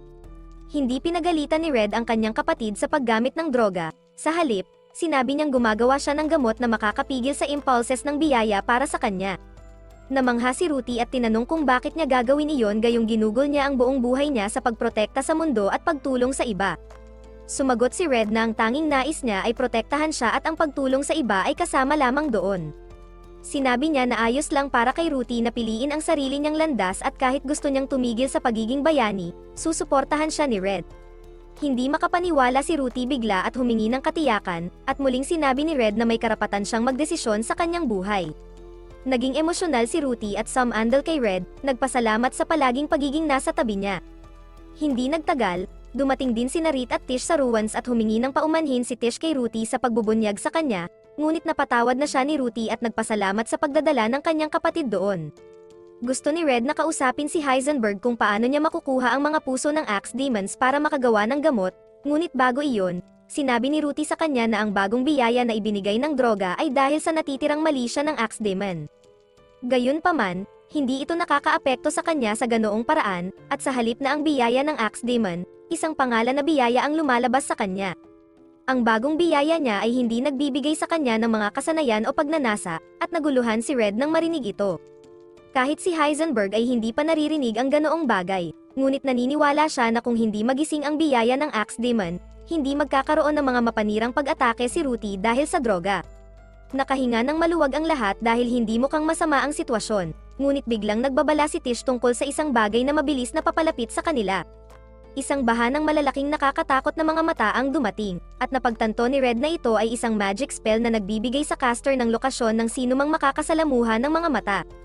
Hindi nag-aalala si Ruti dito at pinasabog niya ang mga mata gamit ang kanyang lightning magic at tumakas. Hinabol siya ni Red, inuutusan si Rit na sumunod sa kanila habang pinapanatiling ligtas si Heisenberg. Nakita ni Ruti ang magic caster at tumakbo patungo sa kanya, ngunit nagulat siya nang makita si Aris na naghihintay sa kanya. Si Aris ay lubos nang nawala sa katinoan at mukhang kailangan siyang dalhin sa mental asylum. Hiniling niya kay Ruti na sumama sa kanya dahil kaya nilang talunin ang Demon Lord ng mag-isa at hindi na nila kailangan ang iba pang mahihina. Sinabi ni Ruti na balak niyang tumigil sa pagiging bayani, ngunit hindi tumatanggap ng hindi si Aris at naniniwala na ginagawa niya ito para umangkop sa kanyang kapatid na talunan. Sinubukan ni Red na ipaliwanag ang totoo sa kanya, ngunit ginamit ni Aris ang isang force attack sa kanya at itinapon siya sa pader. Ipinahayag ni Aris na ngayong nailayo na niya ang pabigat, dapat malayang makasama ni Ruti siya, ngunit galit si Ruti at sinaksak siya. Sinabi ni Ruti na dahil hindi malubha ang pinsala ng kanyang kapatid, hahayaan niyang mabuhay si Aris, ngunit hindi siya babalik kasama niya sa anumang kalagayan. Nilapitan niya si Red at pinagaling siya, at iniwan si Aris na dumudugo sa sahig. Habang lumilipas ang bawat sandali, lalo pang nawawala sa katinoan si Aris at sumisigaw na maging ang bayani ay isang idiot na hindi na masasalba. Pinapanood ito ng Peking Danen o Shendan, at nag-transform siya kay Bai para lapitan si Aris na may daladalang healing potion. Ginamo ni Aris ang kanyang sarili gamit ang mahika at sinabi kay Shendan na alam niya kung sino siya dahil sa kanyang appraisal skill. Diretsahang sinabi ni Shendan na ayaw niyang makipaglaban kay Aris at sa halip, nais niyang makipag-alyansa pansamantala. Sinabi niya kay Aris na may nakatagong relika ng unang bayani sa mga ruins na ito at kung ibibigay niya ito kay Ruti, babalik siya sa kanyang tabi. Habang tinuturo ni Shendan kay Aris kung saan ang espada, naalala niya ang unang pagkikita nila ni Ruti at kung paano niya agad nalaman na siya ang magiging tagapagligtas ng mundo. Malalim ang respeto niya sa biyaya ng bayani at nais niyang ialay ang kanyang buhay sa pagtulong kay Ruti na iligtas ang mundo. Ngayon, nawala sa kanya ang lahat ng pinaghirapan niya at determinado siyang makuha ito pabalik sa anumang paraan. Sa kabilang banda, sina Red at Ruti ay sumama sa kanilang grupo at sinabi sa kanila na naroon si Aris at plano niyang makuha si Ruti pabalik. Binabantayan ni Tish si Aris at ipinaalam sa grupo na papunta si Aris sa basement kasama ang isa pang tao na sinusubukang itago ang kanyang presensya gamit ang mahika. Hinala ni Rit na ang kasama ni Aris ay si Shendan at gusto ni Red na harapin si Aris at alertuhan siya na niloloko siya ng isang demonyo. Si Heisenberg, na walang ideya kung ano ang nangyayari, ay humihingi ng paliwanag sa kahit sino, ngunit walang sumasagot sa kanya at wala siyang pagpipilian kundi sumunod sa grupo habang papunta sila kay Aris. Samantala, sina Den, Theodora, at Albert ay pumasok na rin sa mga ruins. Gusto ni Danen na makahanap agad ng mga kaaway at makipaglaban, ngunit sinabi sa kanya ni Theodora na mag-ingat dahil kailangan niya ito. Agad na inilagay ni Danen si Theodora sa friend zone at tumakbo mag-isa, sinisira ang mga pinto gamit ang kanyang malalakas na suntok. Samantala, sina Shendan at Aris ay nakarating na sa pinakamababang antas ng mga ruins, na mukhang isang high-tech na laboratorio. Biglang sinira ni Danen ang isang bintana at tumalon papasok, bago kinuha ang isang espada mula sa isang skeleton at inihagis ito kay Shendan. Naharang ito ni Shendan sa huling sandali, ngunit namanhid ang kanyang mga kamay dahil sa impact. Nagulat si Aris na makita si Danen na walang braso, ngunit sinabi ni Danen na lumayo ito para matapos niya ang laban sa demonyong si Shisen. Inatake agad siya ni Shisen, umaasang samantalahin ang kapansanan ni Danen, ngunit sinuntok siya ni Danen gamit ang kanyang kaliwang kamay at itinapon siya. Sinabi ni Danen kay Shendan na mula nang mawala ang kanyang dominanteng braso, nag-ensayo siya sa kaliwa at naging mas malakas. Inilunsad niya ang isang malakas na suntok sa demonyo at ipinako ito sa dingding bago nagsimulang magpaulan ng suntok at sipa. Hindi makalaban si Shisen at humingi ng tulong kay Aris. Nagtataka si Aris kung dapat niyang atikihin si Danen na dating kasamahan sa armas at mas malakas sa kanya sa malapitang laban. Ngunit, dahil sa kanyang kasakiman na makuha ang sandata ng dating bayani, inatake niya si Danen gamit ang Thundering Spear. Iniwasan ito ni Danen ngunit na-stun siya ng kidlat, at saka sinaksak siya ni Shendan ng espada niya, na nagdulot ng pagsabog sa loob ng katawan ni Danen. Nakatayo pa rin si Danen kahit malubha ang pinsala, at para tuluyang talunin siya, nag-transform si Shendan sa kanyang tunay na anyo.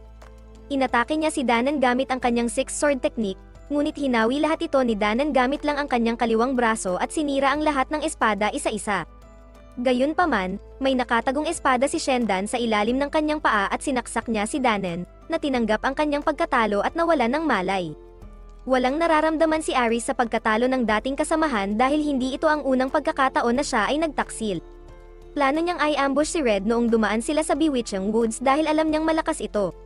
Iyon ang dahilan kung bakit gusto ni Aris na mapupuksa si Red dahil hindi siya makakakuha ng credit bilang kanang kamay ng bayani kung nasa paligid si Red. Nagpasalamat si Shisen kay Aris sa pagligtas sa kanya at kinuha ang espada na inihagis ni Danen. Habang nagpapatuloy sila sa kanilang layunin, nakarating sila sa isang nakasarang pinto at ginamit ni Shisen ang isang heart-shaped na diamante para i-override ang lock mechanism at pilitin itong magbukas. Nang marating nila ang pangunahing silid ng pasilidad, nagulat si Aris sa makabagong teknolohiya na higit pa sa kanilang panahon. Lalo pang lumaki ang kanyang hindi paniniwala nang buksan ni Shendan ang isang locker na naglalaman ng 5 magkakaparehong espada at isa pang espada na nawawala sa set. Ang nawawalang espada ay ang Holy Demon Slayer, na ginamit ng bayaning si Ruti. Hindi makapaniwala si Aris na may 6 na espada nito, samantalang lahat ng teksto ay nagsasabing iisa lamang ito. Ngunit, sinabi ni Shendan na wala sa mga espada na iyon ang tunay na banal na demonyong pamatay at maging ang hawak ni Ruti ay peke. Aniya, ang mga espada ay mga replika lamang ng mga banal na espada na ginamit ng unang bayani, at maging ang kaluluwa ng kasalukuyang bayani ay kopya lamang ng kaluluwa ng unang bayani. Sinabi ni Shisan kay Aris na may 2 bagay siyang dapat gawin para ibalik si Ruti sa landas ng pagiging bayani. Una, bigyan siya ng isa sa 5 espadang ito na magpapalakas sa kanyang biyaya bilang bayani at lilinisin ang epekto ng droga. Pangalawa, alisin ang anumang dahilan niya sa pagtigil bilang bayani. Agad na isip ni Aris na alisin si Red, at habang inaabot sa kanya ng demonyo ang isang espada, tumawa siya ng malakas na parang baliw. Samantala, nakarating sina Red at ang kanyang grupo sa isang courtyard na may 3 pinto at naramdaman nila ang presensya ni Shendan malapit sa kanila. Inilabas ni Ruti ang espada ni Red na Thunder Waker mula sa kanyang item box at ibinalik ito sa kanya. Biglang bumukas ang isang pinto at lumabas si Shiz Sanden sa anyo ng guro ni Rit. Galit na galit siya at inatake agad si Shiz Sanden, ngunit natuklasan niyang hiwa lang niya ang isang ilusyon. Ang tunay na Shiz Senador Dan, na nagtatago sa invisibility spell, ay nasa malapit at nailigtas niya ang sarili sa pag-atake. Sumugod si Red upang suportahan siya, ngunit biglang inatake sila ni Aris gamit ang fire magic. Iniwasan ni Red at Rit ang atake, at nilagyan ni Ruti ng magic shield sa kanilang paligid para protektahan sila sa apoy. Sinabi ni Ruti kay Aris na maaari pa siyang mapatawad kung titigil na siya ngayon, ngunit sinabi ni Aris na huli na para doon. Nag-atake sina Aris at Ruti sa isa't isa gamit ang lightning-type magic attacks at pantay ang kanilang laban. Hinugot nila ang kanilang mga espada, at umaasa si Aris na mahawakan lamang ang kanyang espada kay Ruti. Ngunit, lumikha si Ruti ng malakas na whirlwind sa pamamagitan ng pag-ikot ng kanyang espada, na nagtulak pabalik kina Aris at Shendan. Nasira ang espada ni Aris at napagtanto ni Shiz Senador Dan na mas malakas pa ang kapangyarihan ni Ruti kaysa sa nakaraang bayani.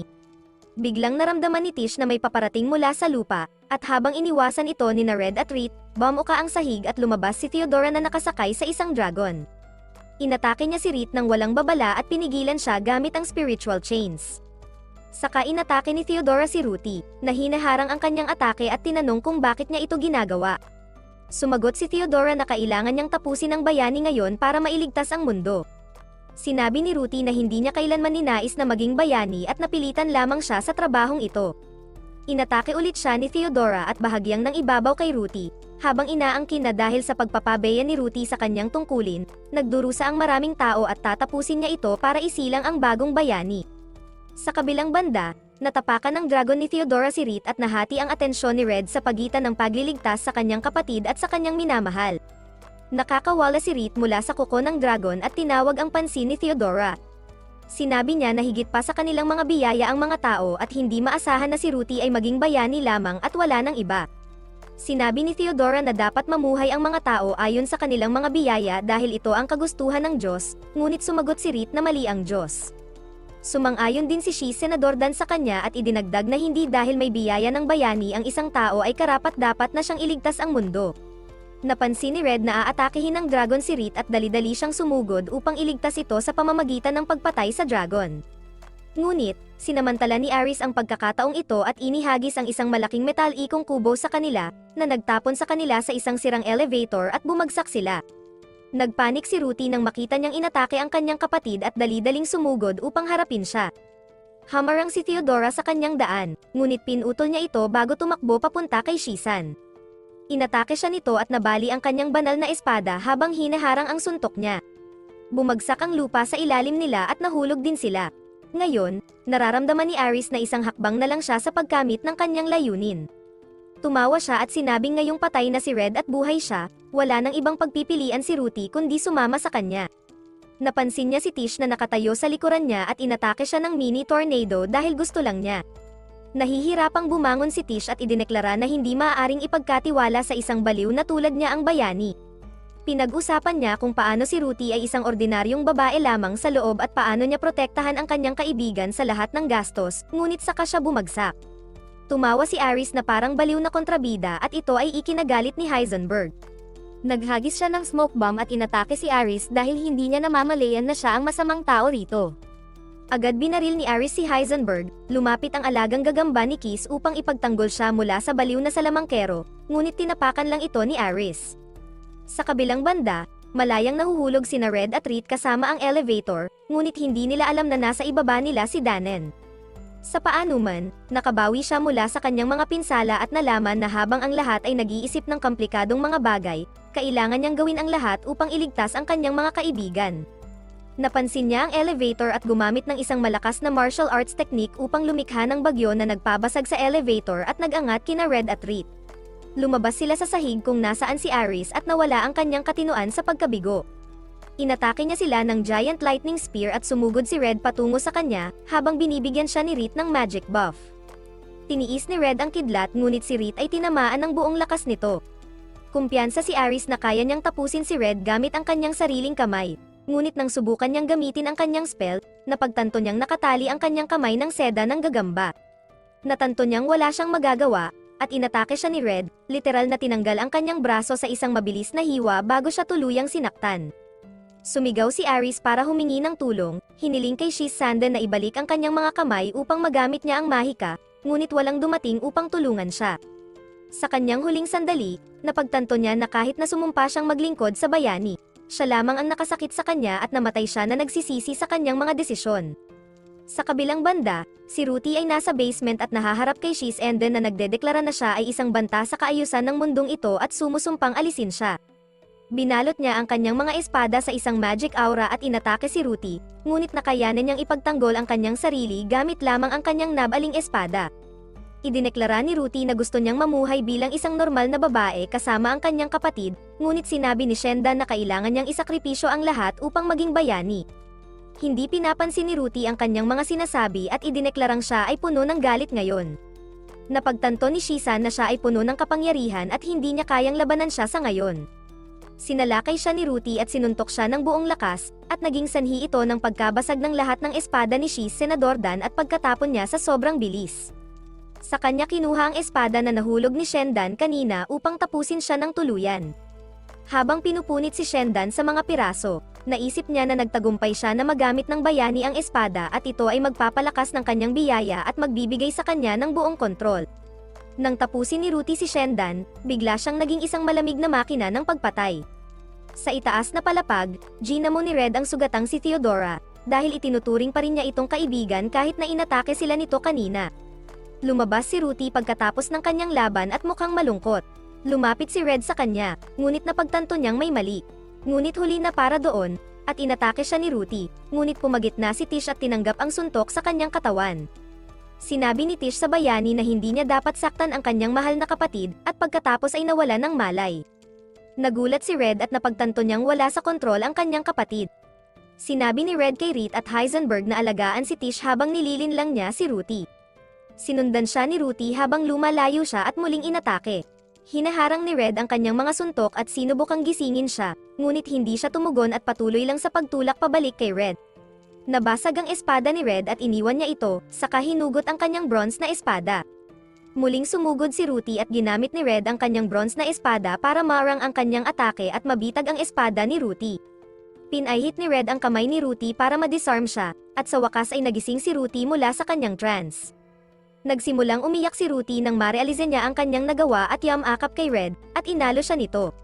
Dumating sina Danen at Albert sa palapag pagkatapos ng lahat ng aksyon, at ang malakas na boses nila ang gumising kay Theodora. Sinabi ni Reed na hindi sapat ang kanyang kapangyarihan para pagalingin ang sugat ni Tish, at puno ng luha sa mata si Ruti habang nagmamadali siyang tulungan ang kanyang kaibigan. Ngunit nalaman niya na hindi niya magamit ang kapangyarihan ng kanyang biyaya. Muling umiyak si Ruti, sinasabing ang biyayang laging nag-uudyok sa kanya na lumaban kahit ayaw niya ay tumangging bigyan siya ng kapangyarihan nang gusto niyang magligtas ng buhay. Lumapit si Theodora at ginamit ang kanyang kapangyarihan para pagalingin si Tish, at sinabi kay Ruti na hindi siya hihingi ng tawad sa kanya dahil naniniwala siyang tama ang kanyang ginawa. Sinabi niya na pagkatapos umalis ni Red sa kanilang grupo, may isang dahilan lamang kung bakit hindi inudyukan ng biyaya ni Ruti na ibalik siya. Si Ruti ay naging sobrang lakas na at hindi na kailangan ng grupo. Ang mga taong kasama niya ay nagpapabagal lang sa kanya. Sa kanyang resistensya sa pangunahing pangangailangan ng katawan, kayang magpatuloy ni Ruti mag-isa at talunin ang Demon Lord kung kinakailangan. Inamin ni Theodora na malaking kasalanan ang pagtaksil sa bayani at kaibigan, kaya hinihiling niya kay Ruthie na tapusin siya. Ngunit, nagsimula nang umawit si Albert para kay Theodora, at ipinaglaban niya na kahit labis ang kanyang mga aksyon, ginawa lamang niya ang sa tingin niya ay pinakamabuti para sa sangkatauhan. Sinabi niya na mas malungkot at malupit ang landas ng pagiging bayani kaysa sa inakala niya, at normal lang para sa mga tao na mahati sa magkasalungat na kaisipan. Subalit, nagkaroon si Theodora ng determinasyon na sundin ang kanyang mga ideal hanggang sa dulo, at iyon ang gumawa sa kanya bilang isang bayani. Nakiusap si Albert na huwag tapusin si Theodora, bago pa makapagkomento ang iba sa kanyang kahilingan, nagising si Tish at natuwa si Ruthie na makitang maayos siya. Sinabi ni Ruthie kay Theodora na ayaw niyang magkaroon pa ng karahasan ngayong araw at idineklara niyang mamumuhay siya bilang Ruthie mula ngayon at hindi bilang bayani.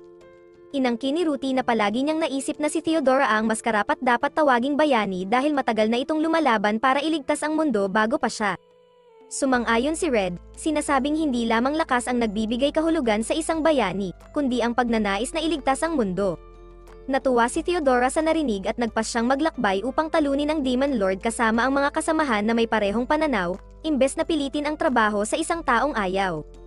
Hindi nagtagal, namuhay ng payapa ang lahat at sina Ruthie at Tish ay permanenteng lumipat sa Zolen.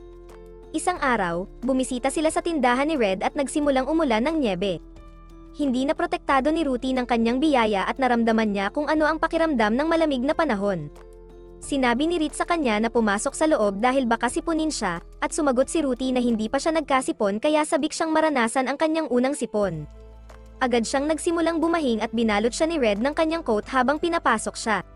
Nag-almusal sila at lubos nang natikman ni Ruthie ang lasa ng pizza. Ang bagong biyaya na natanggap niya pagkatapos gumamit ng droga ay tinawag na New Truth, na may isang makapangyarihang skill na tinatawag na The Ruler, na makapangyarihang magdomina at kontrolin ang iba pang mga biyaya. Gamit ang skill na ito, kaya niyang supulan ang kanyang Hero's Blessing nang hindi gumagamit ng Devil's Blessing. Sa gabi, nagdaos ang lokal na pari ng serbisyo para kay Aris kung saan dinaluhan lamang ng kanyang dating mga kasamahan sa grupo. Ayon sa simbahan, kapag muling isinilang ang isang tao, nakakatanggap sila ng ibang biyaya kaysa sa huli, at hiniling ni Red na sana sa susunod na buhay ni Aris ay malaya siya mula sa pasanin ng pagiging santo. Pagkatapos ng libing, sinabi ni Danan sa kanyang mga kaibigan na malapit na siyang umalis upang sumama kina Theodora at Albert sa paglaban sa Demon Lord. Bago siya umalis, gusto niyang malaman kung paano nahawakan ni Shiz Senden ang mga banal na espada na pangpatay sa Demon Lord, at kung bakit may 6 na magkakaparehong espada. Nagmungkahi si Tish na baka ang bilang ng mga espada ay tumutugma sa bilang ng mga braso ng mga aura demons tulad ni Shiz Senden. Bago pa maging mas komplikado ang mga bagay, sinabi ni Red kay Ruthie at sa iba na tigilan na ang pag-iisip tungkol dito dahil trabaho na ni Theodora ang mag-isip ng mga iyon. Pagkatapos, bumalik si Red sa bahay kung saan si Reed ay nag-aalala at hindi sigurado sa mga nakaraang araw. Naniniwala siya na kailangan ng lahat si Red at ang kanyang biyaya upang gabayan sila sa tamang landas at baka isang araw ay iwan siya ni Red para gabayan ang iba na nangangailangan. Ngunit, sinabi ni Red sa kanya na walang mas mahalaga sa kanya kaysa sa kanya at niyakap siya, nangangakong magkasama silang mamumuhay magpakailanman at masisiyahan sa kanilang tahimik na buhay. Nakamit ni na Red at Reed ang kanilang masayang pagsasama at namuhay ng maligaya bilang mag-asawa. Si Ruthie ay naging isang normal na babae na ngayon at nagtatrabaho bilang isang baguhan na adventurer para sa Z habang tinutulungan din ang kanyang kapatid. Ang tatlo sa kanila, kasama si Tish, ay namuhay na parang isang malaking masayang pamilya, tinatamasa ang kanilang tahimik na buhay at handang tumulong sa sinumang lumalapit sa kanila.